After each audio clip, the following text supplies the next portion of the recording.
welcome back to a new Amazing World of Gumball review. And if you missed the last one, go and check it out. And we are back with the next 4 episodes of Season 4 of Amazing World of Gumball. And the first episode of this review is a really good one, and a really crazy one as well.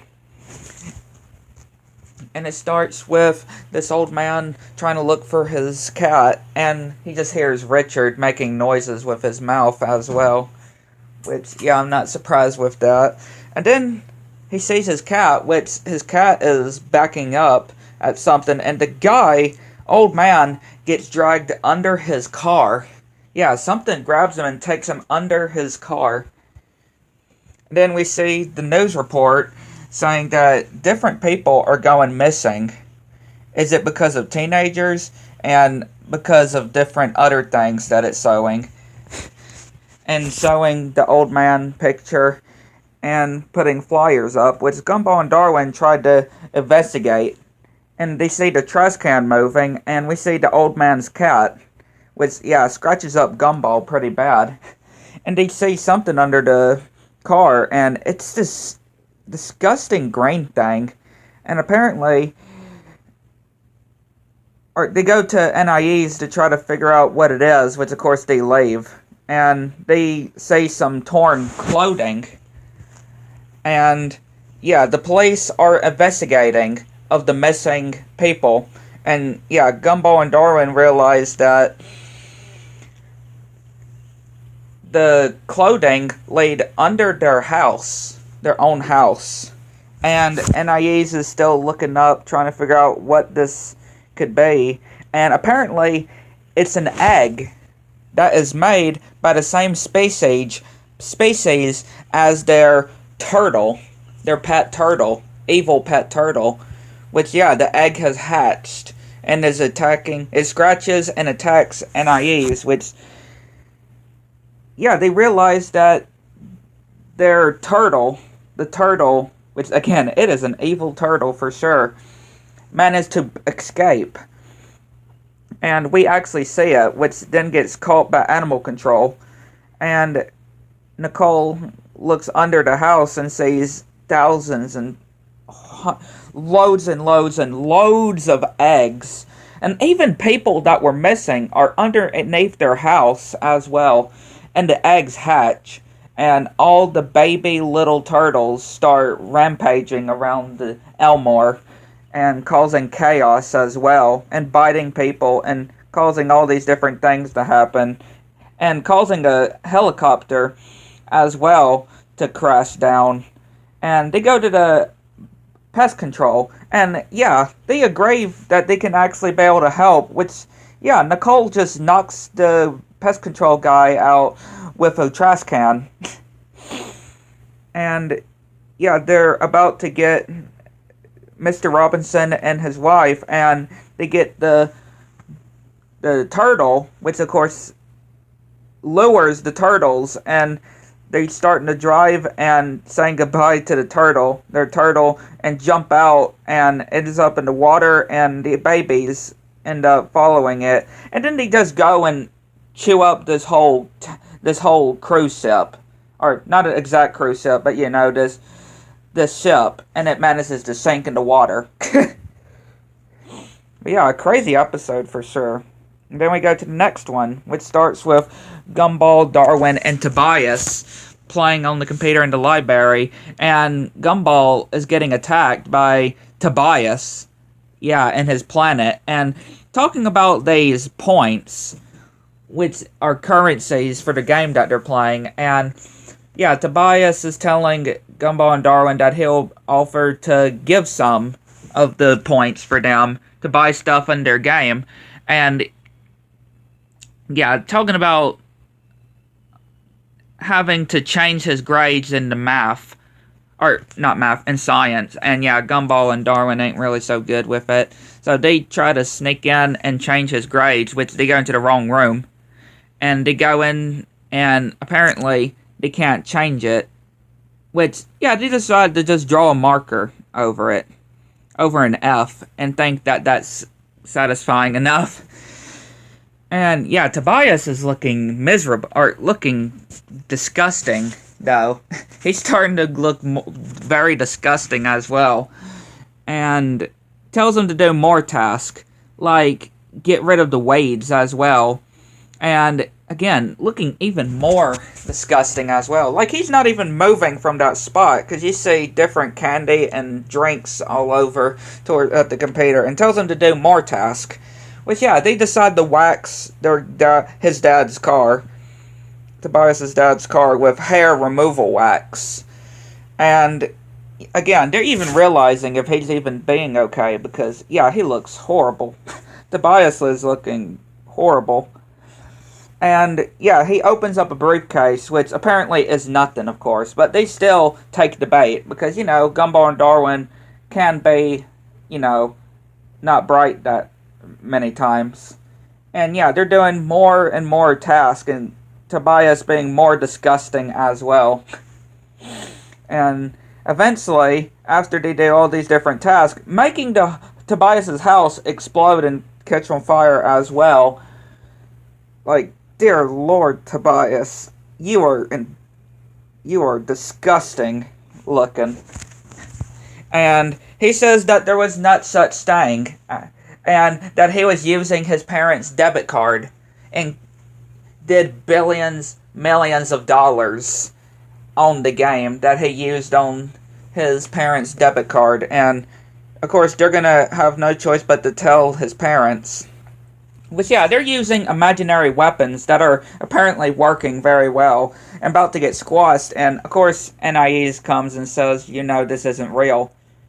And, yeah, they start to shoot Tobias with their invisible gun. And then this imaginary grenade. And, yeah, we see Tobias's dad about saying what he did and see what Gumball and Darwin did. Yeah, a very funny one as well. Now we go to the next one, which starts with Gumball looking like a wreck as well. And when they're getting on the bus, and Rocky actually suggests that Gumball and Darwin can skip school. Yeah, they can skip class. And yeah, of course, Gumball has that smug look on his face, like, we can do that, because, yes, Rocky is, supposed to drive them to school, but he actually suggests that they can just skip school. They don't have to go to school. So yeah, they decide not to go to school. They decide to do some other stuff, and everybody's suggesting certain things as well. And we see somebody looking out of these binoculars, which apparently is Banana Joe's dad, and he ends up getting squashed as well. And then these random guys come, which apparently is just different dads. Yeah, it's just different dads. Tobias's dad, we see Principal Brown, we see Alan's dad, and we see Richard as well. Which they're trying to pretend to be like these criminals. And everybody in the bus is not that bright, realizing that they can clearly tell that it's their parents. Right? But no, they cannot tell that it's their parents. Only Gumball realizes that it's their parents. And apparently they skipped school as well. Yeah, they cut class as well. And we see the police chasing and giving them money, which ends up not working. And we see the police about to drop more money, which, yeah, they then grab. And yeah, these police cars end up crashing into each other when they're actually chasing them, because it's real money. And they were supposed to just get fake money. Not real money. They're supposed to have fake money just because they're trying to teach their kids a lesson about not skipping school. And apparently, yeah, everybody then realizes their real identities, even though it's completely obvious that it was their parents. And then we see Rob. Yes, we see Rob, which again, he is a quite interesting villain as well, and he was the one that called the police and set this whole thing up. And we see the police coming down, and they're about to hit a plane, and yeah, we see Gumball and Rob just fighting each other, and the police get like the dads, but they're supposed to get Rob instead. And the top of the bus gets cut off while Rob and Gumball fighting on the edge, the wing of the plane. And of course they pin down Gumball, but of course, you know, they're saying that he's not the one. And Rob escapes, but the real money is secured. And Rob got the bomb, which it was literally a bomb. And yeah, he ends up blowing up and ending up all the way towards where the police are. And of course, they say that he's arrested. He's under arrest. But yeah, really good to see Rob again. And him doing a diabolical plan as well. It is another good one as well. I always like these dream-like episodes. You know, sowing people's dreams. Like on SpongeBob, I know it's sowed. If I remember correctly, I'm pretty sure The Simpsons has also done it as well. A lot of shows would do something like this. Yeah, I really like how they put with these episodes. Everybody about to get ready for bed. Well, except for Larry, because he doesn't get to sleep since he works at a convenience store. And we see everybody just getting ready, and Richard just eating spaghetti for a snack. And even the silverware going to sleep as well. And yeah, we go to different people's dreams. First with Gumball, which, oh, don't you hate when this dream happens? This is probably one of the most relatable dreams ever. Relatable dreams ever to have. And that is when you dream that you are falling, right? You are falling, and yeah, he keeps hitting everything. And he's not waking up until when he hits the roof of the house and then hits the sidewalk leading up to the door, he wakes up and then he goes back to sleep. But don't you hate when that happens, though? I feel like that's one of the most relatable dreams that people can have. Like, again, that can really give you a jump scare. That seriously can give you a jump scare. I always hate having dreams like that, where you're just falling, right? It feels like that you are falling. You are falling, and when you hit the ground, you just jump up, realizing that is a dream. I'm sure everybody can relate to Gumball's dream. And then we see Mr. Small about to get ready to see what his dream's going to be about, and I don't really get his dream. He's in a claustrophobic area in a hallway, and I don't know what it is supposed to be, honestly. And then we see Banana Joe, which, yeah, he's chasing his tail like a cat or a dog, and he breaks apart, and then chasing, yeah, and he ends up waking up, realizing that he actually tore himself apart. And then we see Nicole and Richard as well, which Nicole's is just trying to relax on this island. But she keeps having all these different things happening. Just because Richard is snoring and blowing in her face. And then he is literally tilting the mattress. And she's trying to hold on for her dear life. And then a wave is about to come. And she is literally crushed by Richard. Richard is literally crushing his own wife. He is on top of her. And Richard's... yeah. I just find this so funny, though. Like, we see these human hands just rowing some dough. Having Richard's face on it. And then Darwin's is so simple. Just a bigger fish tank. Just a bigger fish bowl. That's all his is.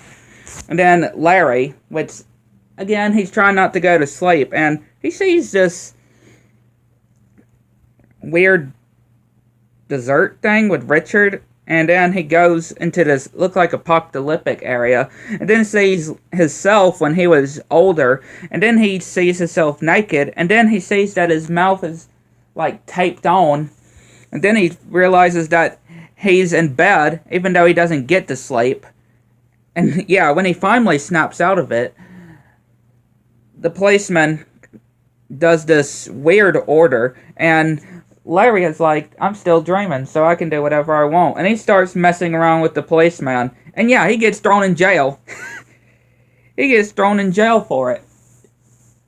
And he thinks that this is a dream. Nope, this ain't a dream. He's literally, really in jail. He's really in jail. And then we see Henry, which, yeah, Henry, you know, the huge giant, is actually a normal size as everybody else in Elmore.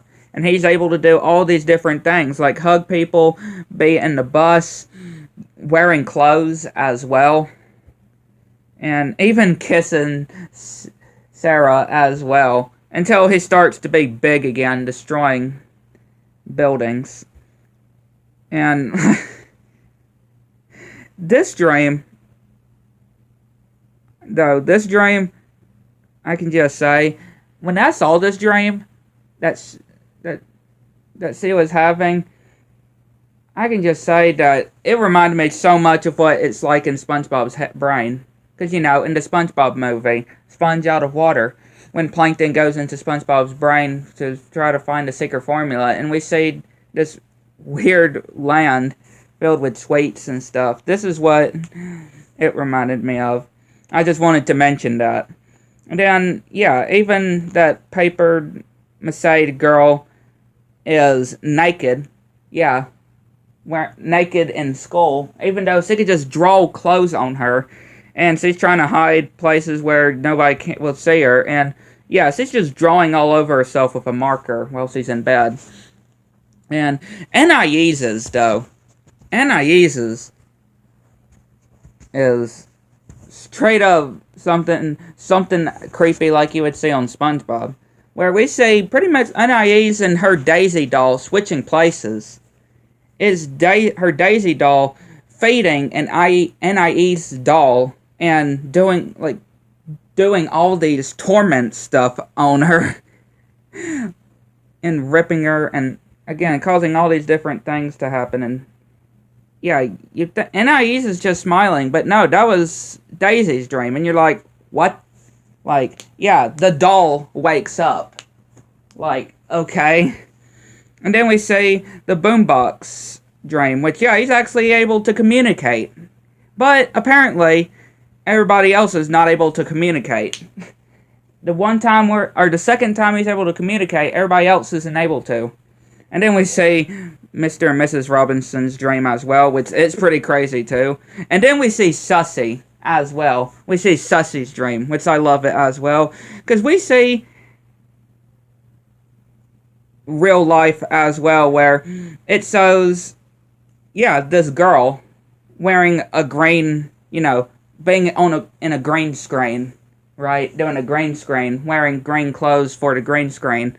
And yeah, she's just freaking out as well, and she runs out of the studio.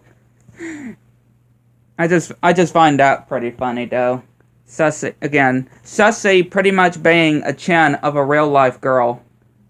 I mean, it makes sense though. That's literally what Sussy's character looks like.